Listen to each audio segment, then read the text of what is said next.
Olá, meus alunos do quinto ano, sejam todos muito bem-vindos à nossa primeira videoaula. Espero que todos vocês estejam acompanhando, estejam aí em mãos, por favor, livro, caderno e lápis, anotem as dúvidas de vocês e me mandem, tá? No final da aula eu vou estar encaminhando para o grupo do WhatsApp uma atividade de revisão escrita. Na nossa aula de hoje, nós vamos fazer uma revisão de todo o conteúdo que já vimos na matéria de ciência, certo? Acompanhe. Olha só, gente. Na nossa aula, nós vimos sobre a classificação dos resíduos. Então, nós vimos que existem os resíduos e os rejeitos. Então, de todo o lixo que nós produzimos, existem estes dois. Os rejeitos, eles são aqueles itens que foram descartados e que não podem mais ser reaproveitados de nenhuma forma, como o papel higiênico, a fralda descartável. Já o resíduo, ele pode ser reaproveitado. Existem dois tipos de resíduo, o orgânico e o inorgânico, como vocês podem ver aí na imagem.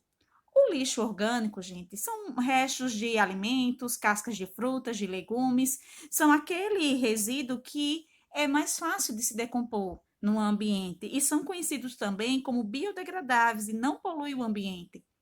Já os resíduos inorgânicos são embalagens de plástico, de vidro, de metal, são aqueles resíduos que levam bem mais tempo para se decompor e que agridem o meio ambiente. No nosso conteúdo também, nós vimos sobre os aterros sanitários. Então, nós sabemos que de todo o lixo que é produzido pelas pessoas que vivem no Brasil, cerca de 59% desses descartes são levados para os aterros e 41% são levados para os lixões a céu aberto ou aterros controlados. Eu trouxe para vocês hoje a estrutura de como é que funciona um aterro sanitário. Então, o aterro sanitário, gente, ele é um espaço preparado para receber os resíduos sólidos de residências, indústrias, hospitais e construções. Geralmente, eles precisam estar longe das cidades, longe de plantações, de rios. Precisa ser um espaço reservado, plano. São cavados buracos e são colocados uma camada impermeável. O que quer dizer isso? É um plástico, uma lona, uma manta de PVC e argila que impede a contaminação do solo e do lençol freático, que é onde fica a água subterrânea. Aqui, ó, impede que contamine, certo? Essa camada, ela impermeável, ela protege o solo e impossibilita que o chorume, que é aquele líquido produzido a partir da decomposição desses resíduos, que é altamente tóxico, contamine a água e o solo. Então, esse chorume, ele é captado através de uma tubulação e levado para um local de tratamento, aqui, ó, certo? Além disso, no aterro sanitário, há uma captação e queima do gás metano. O gás metano é um gás inflamável, ou seja, que ele pega fogo, tá? Então, que é liberado a partir da decomposição do lixo. Então, é assim que funciona mais ou menos um aterro sanitário. Nós vimos também sobre o lixão. O lixão, gente, ele é um pouco diferente do aterro sanitário. Ele é um depósito de resíduos que fica exposto a céu aberto. Então, ele não é um local apropriado para o depósito dos resíduos, porque ele possibilita a proliferação de insetos e de animais que causam doenças às pessoas e contamina também o solo e o ar. Além também de contaminar a água subterrânea, tá? E trazer doenças. Nós vimos também no nosso conteúdo falando sobre a incineração. Então, o que é a incineração, gente? A incineração, ela é a queima dos resíduos e ela ocorre principalmente nas áreas rurais. Só que ela não é legal, porque ela polui o ar. A queima de um produto polui o ar. Só que existe a incineração controlada. Aí essa sim é legal, tá? A incineração controlada, ela permite que o lixo seja só as cinzas até podem ser reaproveitadas para construir, produzir materiais de construção, certo? E dar um destino correto para esse lixo. Não há poluição da atmosfera, porque existem filtros tá? Que impossibilitam a proliferação de partículas sólidas que poluem o ar. E, além disso, muitas usinas de incineração podem até gerar eletricidade. Nós estudamos também, e agora vamos revisar, sobre a compostagem. Então, a compostagem ela é o processo de reciclagem da matéria orgânica. Então, uma forma da gente reciclar o lixo orgânico é através da compostagem. Na compostagem, há a decomposição da matéria orgânica, que é realizada através dos seres decompositores, como fungos e bactérias, que realizam essa decomposição e produz o adubo. O adubo orgânico ajuda no crescimento de novas plantas. Nós vimos também lá na página 149, falando um pouquinho sobre os 5 R's: reduzir, reutilizar, reciclar, repensar e recusar. Então, para que serve esses 5 R's, gente? Esses 5 R's, ele é fundamental para reduzir os lixões e poupar os recursos da natureza. Vamos agora rever um pouquinho sobre o que é coleta seletiva. Então, como vocês sabem, a coleta seletiva ela é fundamental para o processo da reciclagem. Ela consiste na coleta dos resíduos separados de acordo com a sua constituição, ou seja, o que é papel fica junto com o que é papel, o que é plástico fica junto com o que é o plástico.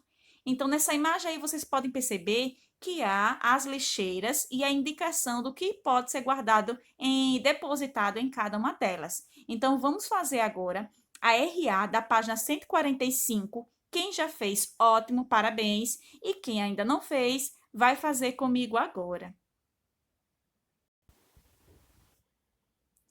Galera, essa RA vai nos ajudar a praticar um pouquinho com relação à separação dos resíduos, realizando da forma correta. Então, observe o tipo de lixo que tem embaixo e leve até a lixeira correta. Nós temos aí 4 lixeiras: amarela, metal, verde, vidro, azul, papel e a vermelho, plástico. Então, embaixo a gente vai colocar cada resíduo na sua lixeira correta. Vamos lá? Então, há a marcação do tempo, tá? Primeira garrafa de vidro.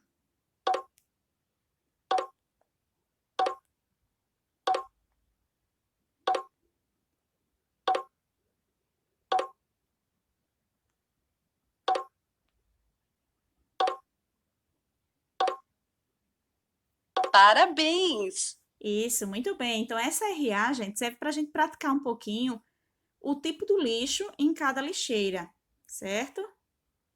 Vocês podem até rever depois. Vamos dar continuidade à nossa aula.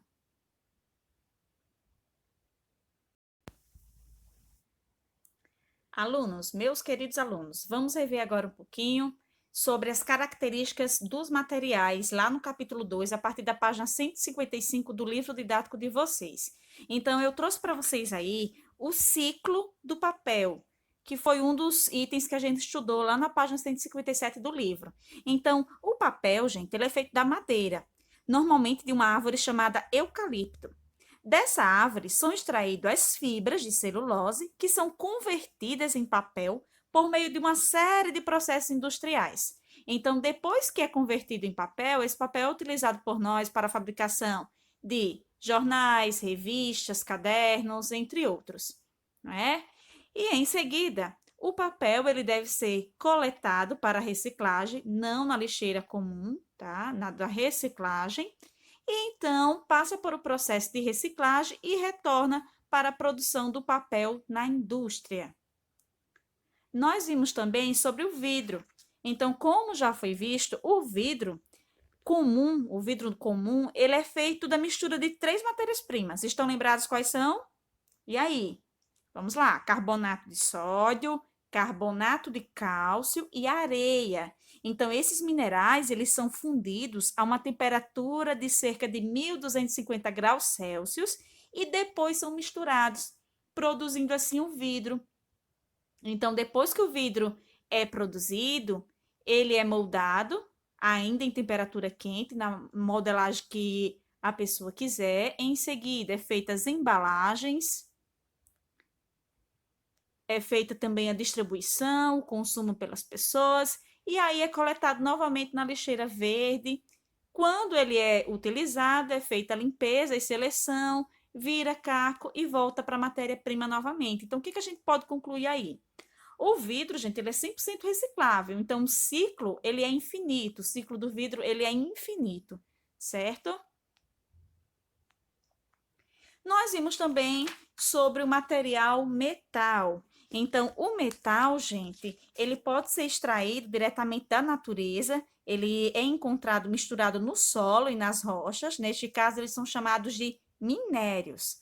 Alguns metais, eles são extraídos dos minérios, já na forma de ser utilizada, já pronto, como já está lá. Como é, por exemplo, a gente pode citar aqui o ferro e o cobre. Então, o ferro e o cobre a gente já encontra na natureza, tal como a gente o utiliza. E outros, eles são produzidos a partir de associações de substâncias. Por exemplo, o aço. Para se fazer o aço, é uma mistura das substâncias do ferro e carvão.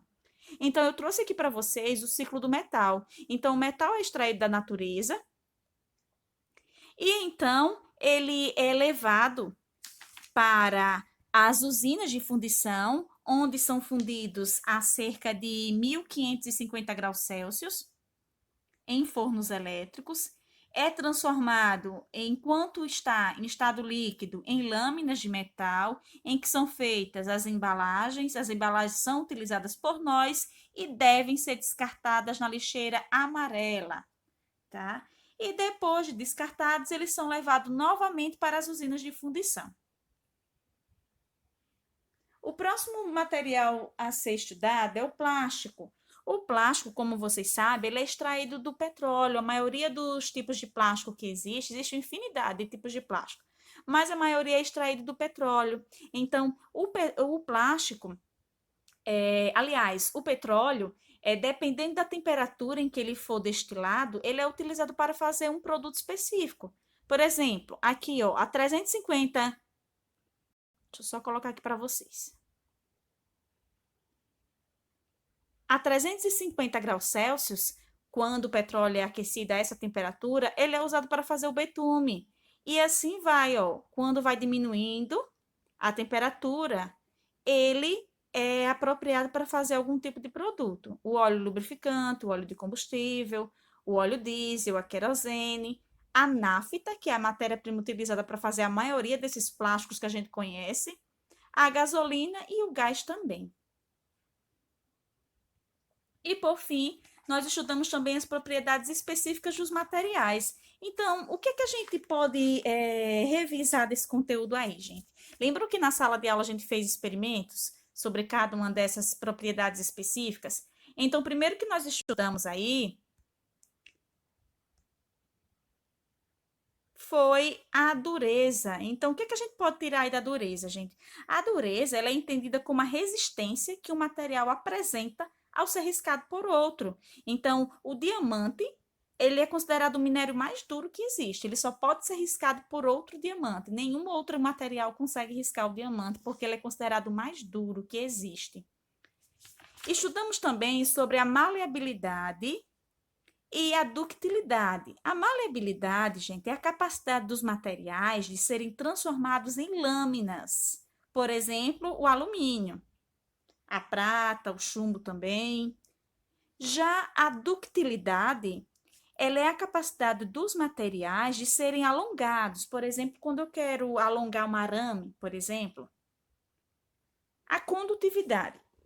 A condutividade, gente, ela é aquela propriedade do material que transfere bem o calor ou a eletricidade de um ponto a outro. Então, no experimento que nós fizemos em sala de aula, utilizando as 3 colheres, a de madeira, a de metal e a de plástico, nós podemos perceber que o metal é um excelente condutor térmico, enquanto a madeira ela é considerada um isolante térmico, térmico e elétrico também, não é? Vocês perceberam que quando a gente colocou para esquentar o metal, ele tem uma maior condutividade térmica em comparação à madeira, por exemplo?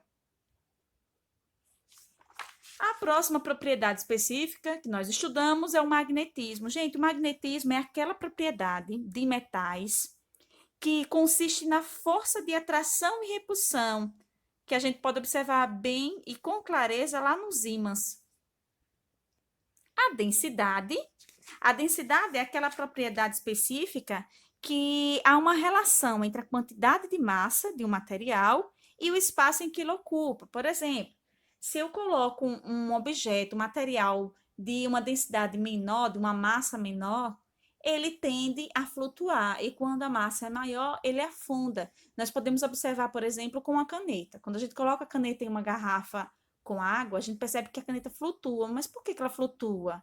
Então, é a propriedade da densidade que está sendo aplicada ali. Ela flutua porque a massa, a densidade da caneta é menor do que a densidade da água. É a mesma coisa quando a gente mistura água e óleo. Quando a gente mistura água e óleo, o óleo fica em cima, é uma mistura heterogênea, eles não se juntam, e a água fica embaixo. Mas por que isso acontece? O óleo, ele tem uma menor densidade do que a água, então por isso que ele fica em cima, flutua, certo? E por fim, a solubilidade. A solubilidade é aquela capacidade de uma substância de se dissolver em outra substância, como por exemplo, quando a gente dissolve o açúcar no café, o sal na água e entre outros. Então, para finalizarmos, gente, agora, eu vou deixar aqui no WhatsApp uma atividade de revisão escrita com todo esse conteúdo e a gente vai corrigir e tirar as dúvidas na próxima aula, certo? Então, por hoje é só, gente. Espero que vocês tenham gostado da nossa aula. Acompanhe as próximas e aula que vem a gente se vê, tá? Até breve. Um beijo, tchau.